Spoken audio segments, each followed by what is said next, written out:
Ethan Parker never believed in conspiracies. He was just a quiet delivery driver trying to survive another freezing night in a forgotten Pennsylvania town. But at 2:13 a.m., he looked through the wrong window and saw a man tied to a chair, begging for help while three people in black suits calmly watched him bleed. Ethan should have driven away immediately, but he made one terrible mistake first. Instead of leaving, Ethan pulled out his phone and recorded 5 seconds of shaky footage through the warehouse window. That tiny decision changed his life forever. Before he could even breathe, one of the suited men slowly turned toward the glass like he already knew Ethan was there. How could someone notice him in complete darkness, unless they were expecting him? Ethan slammed the gas pedal and sped down the icy road, his hands shaking so hard he nearly crashed into a guardrail. His phone buzzed 3 times in his jacket pocket. Unknown number. Unknown number. Unknown number. He ignored the calls at first, until the 4th voicemail arrived with only one sentence: "You shouldn't have stopped tonight." But who already had his number? Back inside his tiny apartment, Ethan locked every door and replayed the video again and again. The victim's face looked familiar somehow, but Ethan couldn't place it. Then his screen suddenly glitched. The footage froze on a single frame showing one of the suited men staring directly into the camera lens. That's when Ethan noticed something even worse hidden behind him. In the background of the warehouse footage stood a police officer Ethan recognized from town. If this story pulls you in, hit like, subscribe, and share your theories below because every clue matters here. Ethan wanted to believe there was still someone he could trust in Millbrook. But after seeing that officer inside the warehouse, he realized he might already be trapped. The next morning, Ethan skipped work and drove straight to the local diner where Officer Ray Collins always grabbed coffee before sunrise. Ethan tried acting normal while secretly watching him from a booth near the window. Ray laughed with the waitress, calm and relaxed, like nothing unusual had happened the night before. Was Ethan losing his mind, or was Ray hiding something terrifying? Then Ethan saw it. A dark stain on Ray's sleeve. Blood. The exact same shade he'd seen on the warehouse floor. Ethan's stomach tightened as Ray suddenly looked across the diner and locked eyes with him for several uncomfortable seconds. Neither man spoke. Neither man smiled. Then Ray slowly tapped 2 fingers against his coffee cup like he was sending a warning. Ethan immediately understood the message. Ethan rushed outside and climbed into his truck, desperate to leave before Ray followed him. But taped beneath his windshield wiper sat a folded photograph. His breath stopped cold when he opened it. The picture showed Ethan sleeping in his apartment just 2 nights earlier. Someone had been inside his home while he slept. But the handwritten message on the back was even more chilling. Delete the video, or she dies first. Ethan stared at the words while panic spread through his chest. She. They weren't threatening him. They were threatening his younger sister, Lily, the only family he had left. Ethan immediately called her, but the phone rang endlessly before going to voicemail. Why wasn't she answering? And how long had these people been watching both of them? Ethan drove to Lily's college campus, nearly 90 miles away, ignoring every speed limit on the highway. Rain hammered against the windshield while fear consumed him piece by piece. When he finally reached her dorm building, he found police cars flashing outside. Students crowded the entrance whispering nervously. Ethan pushed through the crowd and heard words he never expected. A girl disappeared last night. But was it Lily? A campus officer stopped Ethan before he could enter the building. His voice sounded rehearsed, almost robotic. Family members are being contacted. Ethan demanded answers, but the officer refused to say the missing student's name. Then Ethan noticed a tiny symbol tattooed behind the officer's ear. The same strange triangle symbol from the warehouse video. Was this entire town connected to something far bigger? Before Ethan could react, his phone buzzed again. Another unknown message. This time it included a live photo of Lily sitting in a dark room, terrified and crying silently into the camera. Beneath the image were 7 words Ethan would never forget. Bring us the video by midnight tonight. Ethan now had a choice no brother should ever face. He returned to his apartment and grabbed the only weapon he owned, an old revolver from his late father. Ethan hated guns, but fear changes people fast. While searching for extra bullets, he uncovered something hidden beneath his father's toolbox, a sealed envelope labeled, "If they come back." Ethan froze immediately. Who exactly was his father afraid of all those years ago? Inside the envelope sat newspaper clippings, faded photographs, and one key taped to the back of a handwritten note. The note read, "The people running Millbrook never stopped hunting witnesses." Ethan's father had circled the exact warehouse location on a map dated 20 years earlier. This wasn't random. Whatever Ethan saw that night had been happening for decades. But the final photograph revealed an impossible connection. The photo showed Ethan's father standing beside Officer Ray Collins years before Ethan was even born. They looked close, almost like partners. Ethan's entire understanding of his family shattered instantly. Had his father been involved with these people too? Or had he spent years hiding from them? Ethan needed answers quickly because midnight was getting closer with every passing second. Using the mysterious key from the envelope, Ethan drove to an abandoned storage facility outside town. Unit 247 matched the number written in his father's note. His hands trembled while unlocking the rusted door. Inside waited stacks of dusty boxes, surveillance photos, and dozens of cassette tapes labeled with dates spanning 20 years. But one recent tape carried yesterday's date. Someone had been here recently.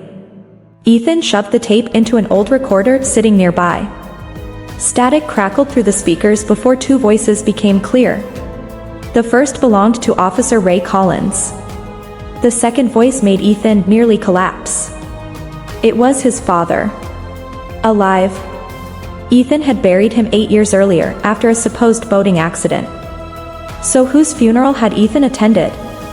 And why had his father been secretly meeting Ray? The recording revealed only fragments before cutting off abruptly.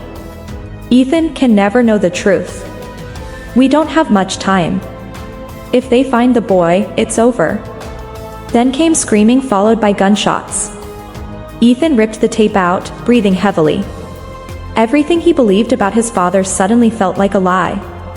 But before he could process anything further, headlights illuminated the storage unit entrance. Someone else had arrived. Ethan killed the lights and hid behind metal shelves as footsteps echoed through the unit. A flashlight beam swept across the room slowly, carefully, almost professionally. Then a familiar voice whispered, "I know you're here, Ethan." It was Ray Collins. Ethan gripped the revolver tightly while sweat rolled down his face.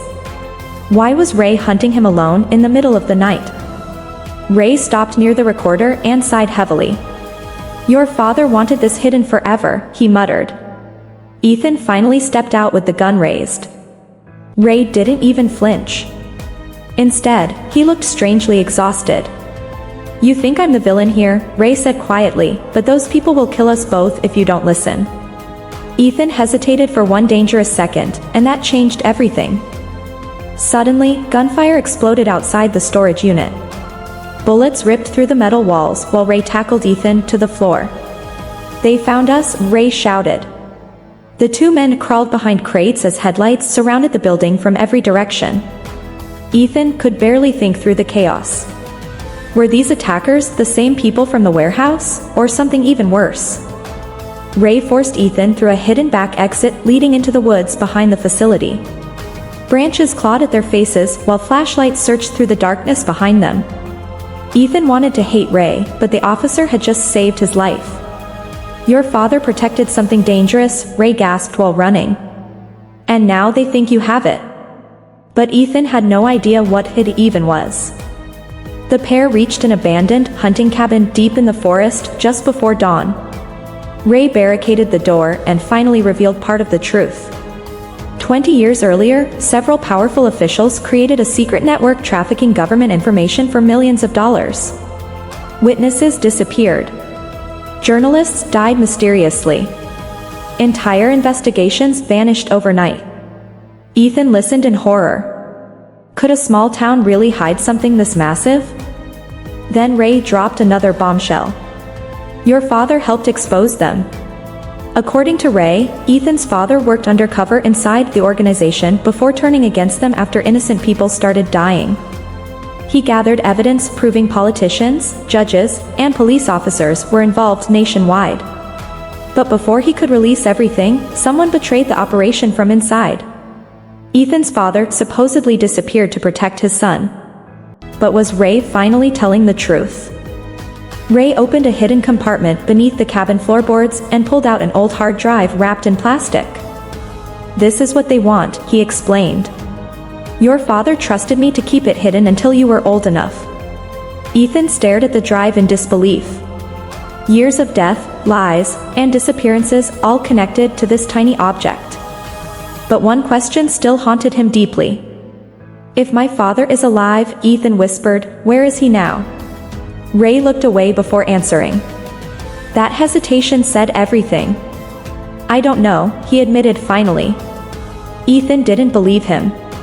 The room grew painfully silent until a sudden creak echoed outside the cabin.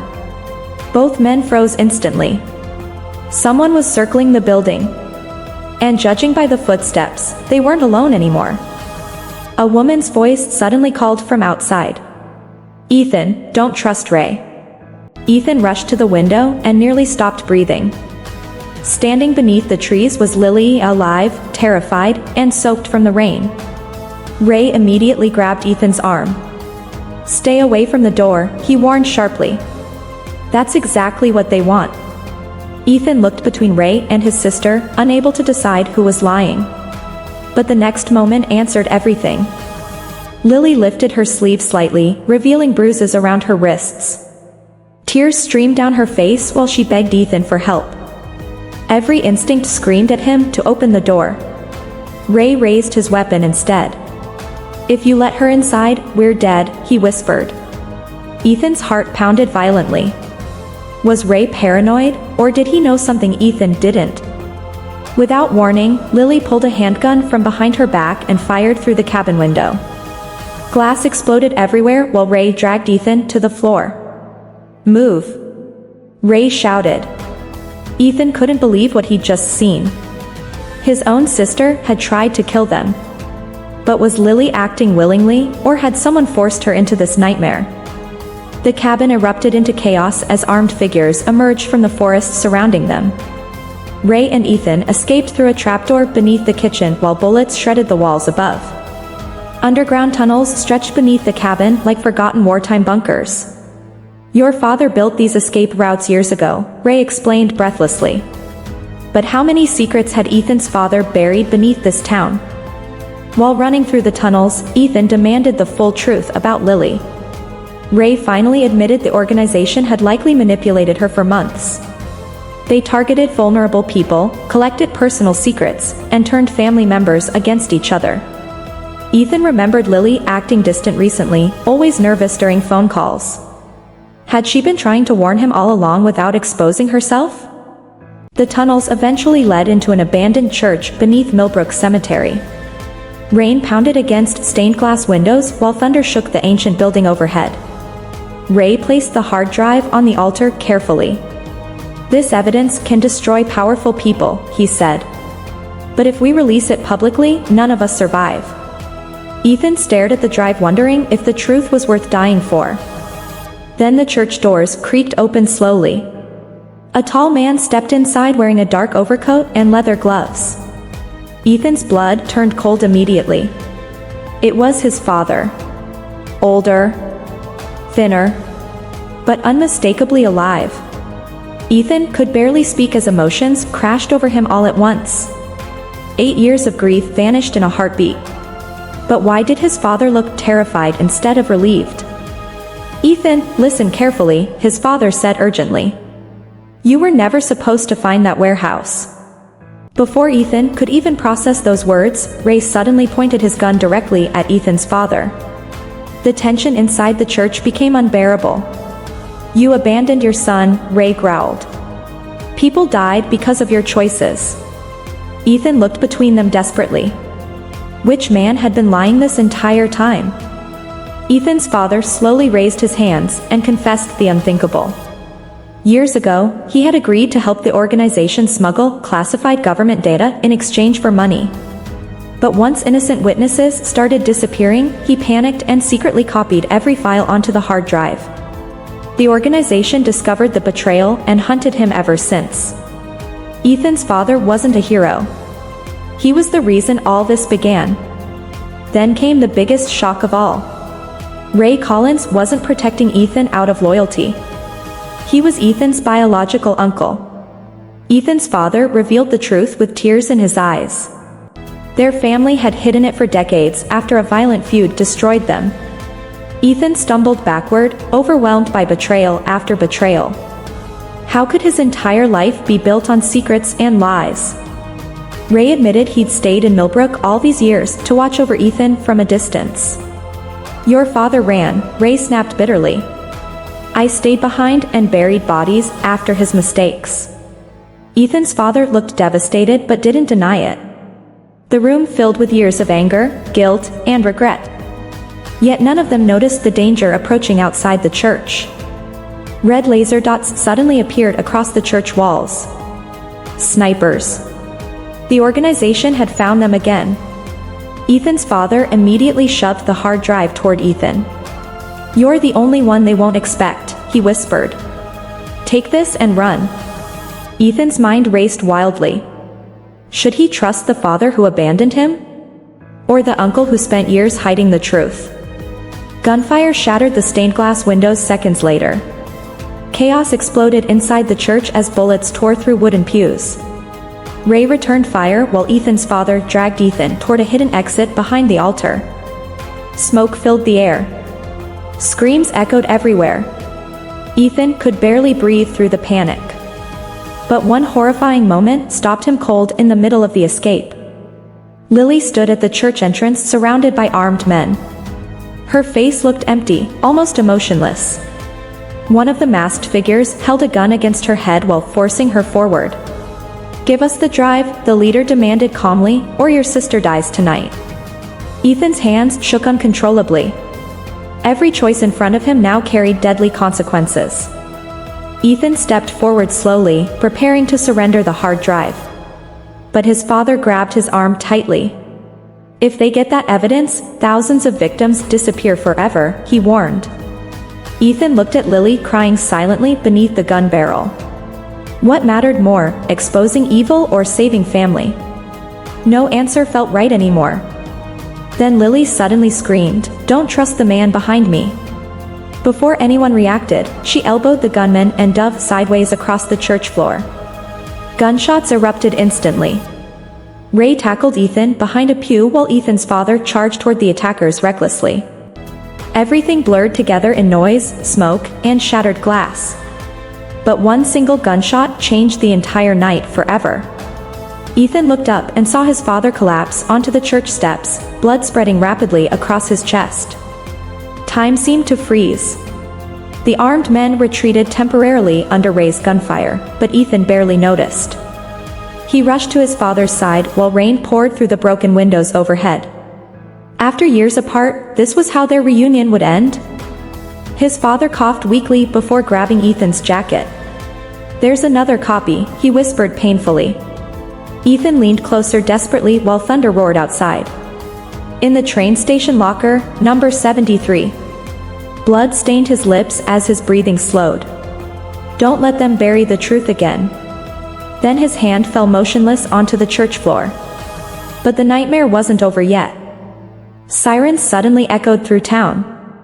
Police vehicles surrounded the church from every direction.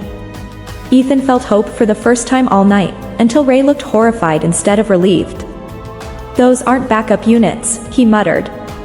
"The organization controls half this department." Ethan realized the trap had just closed completely around them. Ray led Ethan and Lily through underground cemetery tunnels while corrupt officers stormed the church above. The siblings struggled to keep up through the darkness. Lily finally confessed everything between sobs. The organization kidnapped her weeks earlier and threatened Ethan's life unless she obeyed orders. Every terrified phone call suddenly made sense. But could Ethan ever fully trust her again? The tunnels ended near Millbrook's abandoned train station just before sunrise. Fog covered the empty tracks while distant sirens grew louder behind them. Ethan spotted locker 73 near the crumbling ticket booths. His father's final secret waited inside. With trembling hands, Ethan inserted a rusted key hanging beside the locker door. But opening it revealed something nobody expected. Inside the locker sat stacks of passports, bundles of cash, and a second hard drive. But beneath everything rested an old newspaper clipping showing Ethan as a child beside two adults labeled "Missing Federal Witness Family." Ethan stared at the article in confusion. Federal Witness Family? Had his entire identity been fabricated since childhood? Ray finally admitted the devastating truth. Ethan's real last name was never Parker. After the organization murdered key witnesses years ago, federal agents hid Ethan and his parents under new identities. But corruption inside the program exposed their location. Ethan's father vanished to protect him while Ray stayed behind to monitor threats quietly. Ethan suddenly understood why danger always seemed one step behind them. Before they could escape, train station lights flickered on one by one. Armed officers emerged from the fog surrounding the platform silently. Their leader stepped forward slowly and removed his mask. Ethan's heart dropped instantly. It was the campus officer from Lily's dorm, the man with the triangle tattoo. But his next words were even more disturbing. "You still don't understand what you're carrying," the officer said calmly. According to him, the hard drives didn't just contain corruption evidence. They contained names of undercover intelligence operatives worldwide. Releasing the files publicly could trigger assassinations, riots, and international chaos overnight. Ethan's father hadn't stolen ordinary documents. He'd stolen secrets capable of destroying governments. But was the officer telling the truth, or manipulating them again? The tattooed officer offered Ethan a horrifying deal. Hand over both drives, and Lily walks away safely. Refuse, and everyone dies before sunrise. Rain dripped from the station roof while silence swallowed the platform. Ethan looked at Lily. Then at Ray. Then at the drives in his trembling hands. Could any choice possibly end this nightmare peacefully anymore? Ray quietly whispered, "They'll kill us no matter what." Ethan knew he was probably right. The organization had erased witnesses for decades without hesitation. Suddenly, Ethan remembered the warehouse victim from the first video. The terrified man begging for help. Maybe countless others had died waiting for someone brave enough to expose the truth. But did Ethan have the courage his father never found? Ethan made his decision. Instead of surrendering the drives, he smashed the station's emergency fire alarm box and triggered the building-wide broadcast system. Then he uploaded every file directly onto public servers using the station's emergency internet network. Names, recordings, photos, secret transactions, everything flooded online within seconds. The tattooed officer screamed in fury. But by then, the truth was already everywhere. Gunfire erupted across the station instantly. Ray exchanged shots with corrupt officers while Ethan dragged Lily toward the tracks below. Sirens echoed from every direction as federal units finally began arriving in response to the leaked files. The organization was collapsing publicly in real time. Yet amid the chaos, Ethan noticed the tattooed officer escaping into the fog carrying something important. Ethan chased him through abandoned rail cars despite Lily begging him to stop. Rage fueled every step now. Too many people had died. Too many lies destroyed his family already. The officer finally cornered Ethan inside an empty train compartment and smiled strangely. "Your father understood one thing before he died," he whispered. "The truth doesn't save people. It destroys them." But was he right? The officer suddenly lunged forward with a knife. Ethan fought desperately through the narrow train car while rain slammed against broken windows. Memories of the warehouse, his father, and Lily flashed through his mind all at once. Finally, Ethan managed to shove the officer backward through a shattered train door. The man disappeared beneath the moving freight tracks below. But one final mystery remained. As dawn finally broke over Millbrook, federal agents secured the train station and arrested dozens of corrupt officials across town. News helicopters circled overhead while reporters flooded the streets. Ray sat silently in an ambulance nearby, wounded but alive. Lily held Ethan tightly without speaking. The nightmare seemed finished at last. But Ethan couldn't stop thinking about one terrifying detail. The warehouse victim from the original video was never identified. No records. No missing persons report. Nothing. It was as if the man never existed at all.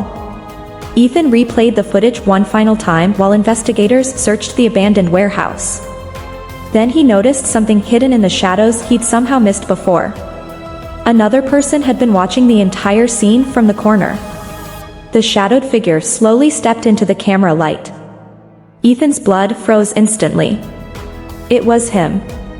The exact same face. Same jacket. Same terrified expression. But the timestamp proved the footage was recorded 3 days before Ethan was ever there. So if Ethan somehow appeared inside the warehouse before witnessing the crime, then who had really been filming that night? And what horrifying truth still remained hidden?